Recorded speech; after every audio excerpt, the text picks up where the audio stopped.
New Zealand migration is down 98%. Let's have a look. Hello everyone, Florian.Heise here and welcome to another episode of HeiseSays. I've got my stein of coffee, grab yours, and let's have a look at these recent information from Stats NZ about the drastic fall in migration, down 98% over to the land of hobbits and cheese. So that's a huge fall in migration, everyone, a huge fall, and frankly I think it's going to manifest in a similar way here in Australia and other parts of the world. And New Zealand, the Kiwis, they're similar to us. Their property market is fueled in many parts by foreign investment. So, we ain't that different down here in the Southern Hemisphere. So let's have a look. But before we go through this article, we'll jump over here. This is the New Zealand GDP fall. It contracted 12.4% year on year for the second quarter of 2020. 12.4%. Now, the market predicted a 13.5% fall from trading economics and a 13.3% fall with the market consensus. So it's actually doing better than expected. A 12.4% fall is better than expected. Look at that. That's the GFC. Yep, there we go. I don't remember last when NZ had recessions. That could be one. That looks like one. Let me know in the comments, Kiwis, when you last had your recession. Has it been? I know you've been doing it a bit tougher than Australia with regards to our never-ending, growth. Putting it all into property. So let's have a look at this. I'll have a shot of coffee and we'll get into it. Migration flows down to a trickle. COVID-19 travel and border restrictions have reduced migrant arrivals and departures to low levels in recent months, Stats NZ said today. And this was a few days ago. April to July 2020 were months of under full border restrictions imposed by the NZ government in response to the pandemic. And the restrictions in NZ are quite severe with regard to their border closures, and now they've implemented lockdowns in Auckland. New Zealand citizens dominated migrant arrivals during this period, making up a previously estimated 4,000 migrant arrivals. For migrant departures of New Zealand citizens, the number was provisionally estimated at 800. Monthly migrant flows of New Zealand citizens are well below levels in previous years, Population Indicators Manager T-Sim Islam said. Border and travel restrictions, along with capacity constraints in managed isolation and quarantine facilities, have limited people's ability to travel. So their internment camps that they now have got set up in NZ to quarantine people before they come in have reached capacity, so they're reducing how many they can bring in. That's the interesting thing, particularly all these people trying to get into Australia. What's the point in being a citizen of a country that when the world is going down the gurgler, when there's this pandemic, and you can't even get into your own country? Then what's the point? What really is the point? The current net gain of New Zealand citizens is a combination of people choosing to return from overseas and New Zealand citizens who may have been unable or reluctant to head offshore due to international travel restrictions and the evolving global pandemic. July 2020 is the 12th consecutive monthly net gain of New Zealand citizens. This reverses the typical historical pattern where more New Zealand citizens depart than arrived. So they're actually the Kiwis are going home. The Kiwis are going home, everyone. For those of you overseas, we have a lot of New Zealanders who will come over to Australia and they'll work here and they'll still have family back home. It used to be good back in the day when their dollar could go a lot further over there. Or, you got like a 20% boost in purchasing power, and then houses were, a little bit more affordable. But that's all gone out the window now. Kiwis have their properties just shot up, and they're just in the same mess that we are in. In contrast, there was a net loss of non-New Zealand citizen migrants for each month from April to July 2020. This is the first period of net loss in non-New Zealand citizens in the outcome-based migration estimates available from 2001 onward.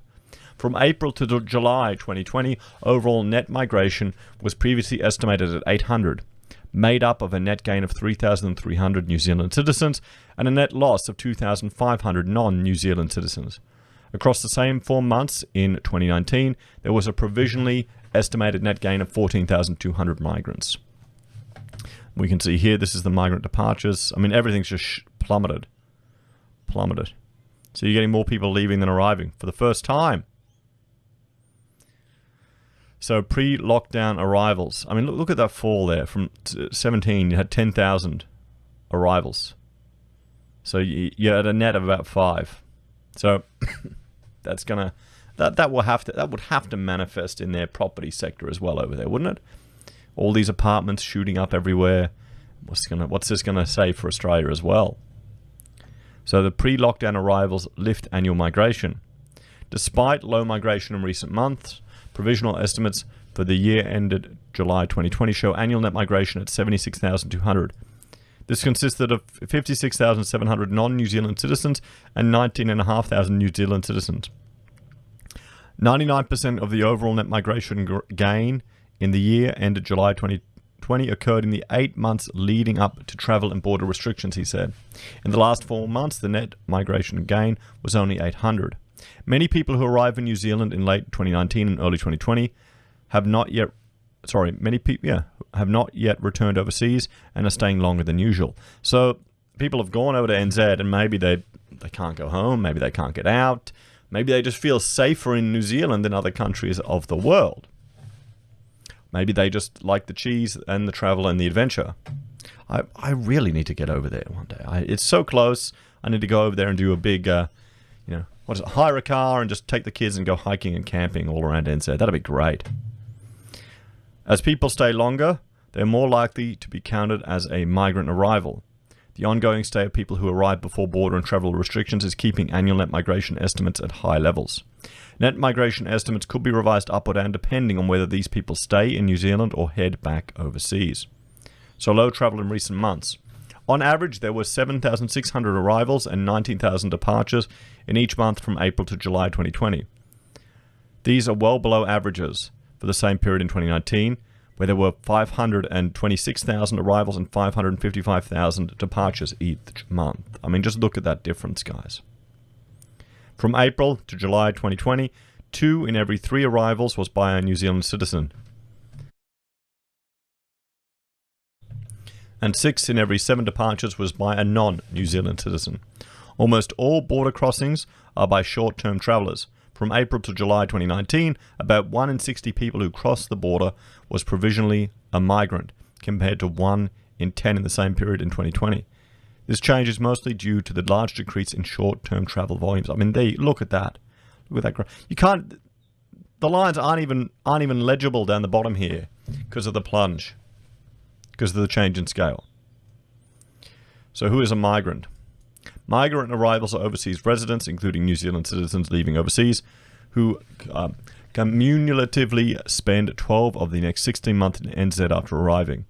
Migrant departures are New Zealand residents, including non-New Zealand citizens living in New Zealand, who spend 12 of the next 16 months out of New Zealand after departing. Migrant arrivals and departures include the flow of New Zealand citizens as well as the flow of non-New Zealand citizens, as both affect the population living in NZ.